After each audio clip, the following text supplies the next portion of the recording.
We're going to take a look at some things you can do with Google Sheets today. If you would like a copy of this page for your own to remember these notes, you can go to this address right here, use capital letters where you see capital letters, and there is a hyphen right there. I will also be adding in the link to the video that I'm making right now and posting it there as soon as the video is done. We are going to take a look at these things right here, some general information about how to use and work within a Google Sheet, how to merge, use borders, toolbar, a little bit with formulas, some data and charts. We're actually going to go on to a separate sheet to kind of manipulate some of these things. I created a separate sheet down at the bottom. You can create separate sheets, as many as you want. You can also rename them. You can duplicate them, delete them. If you add a color to it, it helps differentiate if you have multiple sheets down here at the bottom. How you add one is just simply hit the plus button. It's going to add in a separate one. We're going to go ahead and go to the second one. Think of it maybe as separate pages in a book, kind of like that. We're within the same book. We're still within the same document, but we're just on a separate page. So the first thing we're going to look at is what do we call everything. So when I click on the number 1, you'll see this is highlighted. This is a row. It's horizontal. Rows are labeled with numbers. So row 2, row 3, row 4. Up at the top, you'll see letters of the alphabet. These are columns. When I click on column A, you'll see it's highlighting column B, column C. Those are vertical, and those are called columns. An individual cell is going to use both a letter and a number. So this is cell B3. And Google usually, all spreadsheets, use the letter first. So we would call that cell B3. This would be C4, D5, and so on and so forth. In order to type in the cell, you can just select it and start typing, and it will automatically start typing. You'll notice that it's reproducing what I'm typing up here, so that's another way to do it. If I click on this cell and go up to this area and type something, you'll notice it appears up here and here. And then the third way is to double click, and you'll see that the cursor is blinking, which means it's ready for me to start typing. One thing that's a little different is if I were to click here and just start typing, it automatically completely replaces what is already there. So if I just start typing, it deletes what was there to begin with and replaces it with whatever I'm typing. To get rid of things, I can highlight all that entire area and just hit a delete or backspace button. It'll delete everything within the area that is selected. If I want to change the size of these cells, there's a lot of different ways to do that. I can individually change a column or row by hovering over the line that separates them. You'll see I have a double-sided arrow. So I can grab that line and pull it down. And now you'll see that row 1 is 3 times as tall as it was before. And then I can pull this back up to shorten it. Same thing with columns. If I grab the line in between 2 columns and pull, now you can see H is much wider than it was before.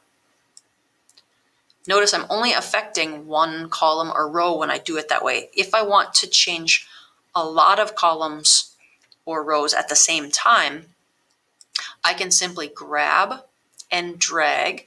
So I clicked on A and I'm dragging. And then when I grab this button, watch all of these columns now, you'll see that everything that was selected became larger, the same amount as each other.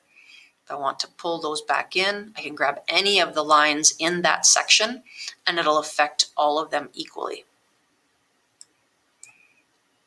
I can do the same thing with rows. Start at 1 and come down. I can grab any line in that section, and when I pull down on it, it makes all of them equally as large. Very quick way if you need more space to affect multiple cells or multiple rows or multiple columns at the same time.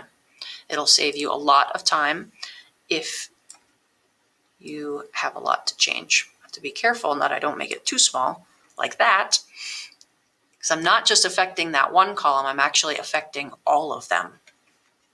It takes a little getting used to, but it's very handy. The other thing I can do is I can highlight, I need it to be a specific size. I can highlight those again, but instead of grabbing this and moving it, I'm going to right click on any open space here. And I can go in and specifically say, I want to resize these columns to a very specific amount, or tell it to fit what is in there. So whatever information I have in there, it'll automatically resize to that size. By default, it says that it's 100. So if I were to go put it back at 100, it should match what we originally had to begin with. You can merge cells together. Handy for when you're making titles. That's what I used on that first sheet.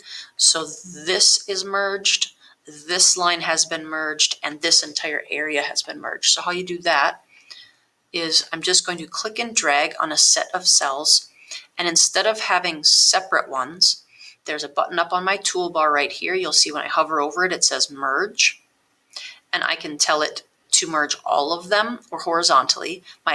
It's the same choice right now because I've only grabbed ones that are in a horizontal line. So I'm just going to go ahead and click that button. Now you'll notice the small vertical lines that showed how they were separate before are gone. So now when I click in here and I start typing, and I hit enter, this is actually one single cell. And I can prove that by changing my alignment. So again, up on my toolbar, go to alignment, choose center, and you'll see this is considered the center of that box because this is now one area, one cell. I can also change fonts, sizes, bold, italics. I can change the fill color. If we use a dark fill, use a light type. We already talked about alignment. Horizontal, you also have vertical alignment to make sure that it stays in the center of that box. So the difference between that and what I did at the bottom of my chart on the other page is I merged vertical and horizontal. And again, I can just do this to merge all into one box. So now when I do this, I'm going to center it and center it. And you'll see that it's right in the middle of that entire space. This is considered one box. The trick on a Google Sheet, if you need to have multiple lines, you can't just hit enter. All that's doing is saying I'm done working in that cell by hitting enter. It's not going to go and create a separate line like it would on a word processing document. So the trick is to hold down the control key and then hit enter. Now see, I stayed within this cell, but now I am on another row. Okay. Control, enter, and that's how I can type multiple lines. The other way of doing it, if you have large amounts of information, is you can set this entire thing to wrap the text when it gets to the end. So if I were typing, if I don't use the control enter, it's just going to keep going off outside of that cell and I won't be able to see it after a while. Let me see if I can quickly replicate this to show you. So it's going off of the box. Now when I hit enter, you'll see that not all of it is there. Some of it is missing. So I don't want that to happen. Sometimes you don't feel like having to hit control enter over and over again. So the other option is to wrap the text, and that's up on your toolbar. And it's going to be right next to your alignment. Right now, it's set to overflow. But if I choose wrapping, watch what happens to that multiple lines sentence. You'll see that it automatically detects where that needs to be cut off and creates that second line for you. So if you're doing things with a lot of text inside of a chart and you're doing some explaining or whatever you need to be doing, you can use the text wrap feature instead of having to constantly hit control enter. And what's nice about this is if I change the size of this, it'll automatically fix it for me. If I had used control enter, it wouldn't look this nice because it's going to remember where that hard return is and it's not going to look as nice. So just a little bit about how to manage the text inside of that One thing I can do too, right now you can see that I can't really see around this very well. I can add borders. So if I highlight both of these and I go to my border tool, I've got all these different options for just outside borders, all borders. If I do that, I'll show you what that looks like over in a blank space, the difference. This is really nice when you're dealing with data and numbers to really be able to see those grid lines.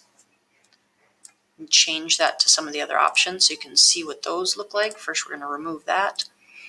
And so you can see the difference now. It created around the outside edge, but it's not filling in each individual one. So depending on your needs, very handy. You can also change the weight. So if you go up under your border tool, you can change the color of your border and also how thick of a border it is.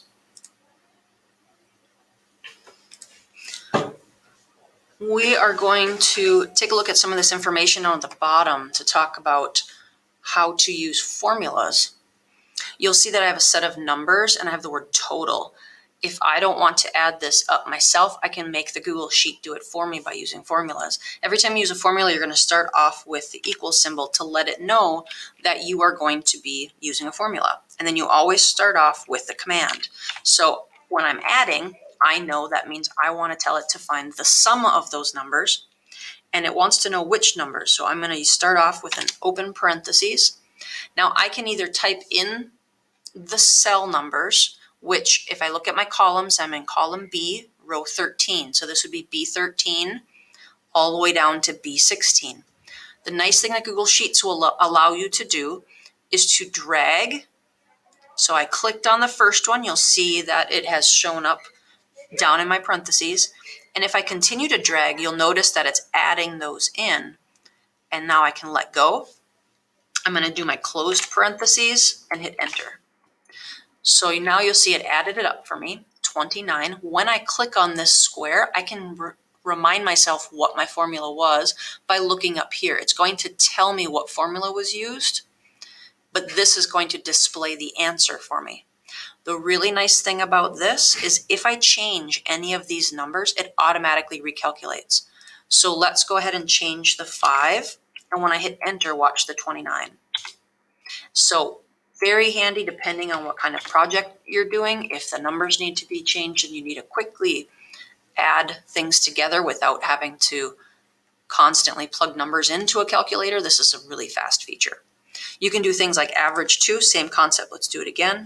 Equals means that we're going to be doing a formula. As I'm typing in average,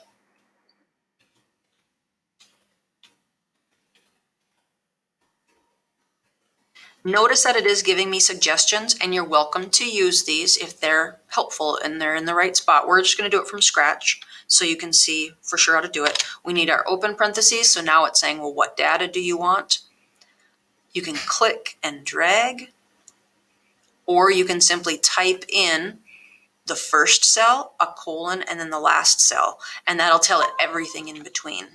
So the first number tells us where to start, then a colon, last number tells us where to end. Don't forget though, it's not going to work until we put in that extra last parentheses and hit enter. Now it's giving us the average of those numbers, so it's automatically adding them all up and then dividing by how many numbers that we entered. Next thing is if you are copying data from one cell to the other, one quick way to do that if you need the same number repeated, when you highlight a cell, you'll see that the bottom right corner has a larger square in it. If I grab that, my arrow turns into a plus, kind of a plus sign. But if I drag that out to the side, it repeats whatever's in that cell, which can be really handy. And then to get rid of, I can just highlight and delete. And then if I type in a date, so let's type in date and hit enter. Now when I double click on this cell, it automatically recognizes it as a calendar date, and I can just select a different date. And if I need to progress those dates, it's going to act a little different than it did with the number. When I drag these, it actually forwards it by 1 day. So this comes in handy if you're building homework charts, attendance charts, anything that would be helpful. You can just put in the first day of the week, drag out 5 of them, and it automatically advances, and you don't have to type in all that information. And then last thing we're going to look at is inserting a chart using some data. So I went ahead and made a quick little chart. I merged this cells together for a nice little title. And I've got my list of my fruits and vegetables and how many we have for each. If I want all of this information in a table, I'm going to highlight all of it. And then I'm going to go up to Insert Chart. One nice thing is it will give me a chart automatically of what it thinks my chart should look like. If I like it, great, it saved me a lot of time. If this isn't the style of chart that I was hoping for, I can just change it up here under chart type. I could do a bar graph, line graphs, all sorts of different options of what kind of chart that I want it to look like. Let's just grab a bar graph for this example. I can change the title by clicking here and just simply changing the name. So if I want to change that. If I want to change the color of these, I can change that by clicking on them and selecting them. Notice on my formatting area, it pops up. I can change those. If I want them each to be different, you'll notice that all of them have little blue lines around them. If I double click on one, notice now just apples has that line. And so therefore I can come in and just change each of these into different ones. So there's a lot of different things that you can do with these. You can come down here, change all the stuff on the labels, the access, you can change those. So go ahead and look through here. You can change the background of the entire chart. There are hundreds of different options that you can do to customize this. When you're done customizing, you can close that. You can grab this chart and move it around. Lots of different options. And you can also right click on this and even have more options there. So that's where we're going to end for the day. I hope this helped, and I hope you have a very good day.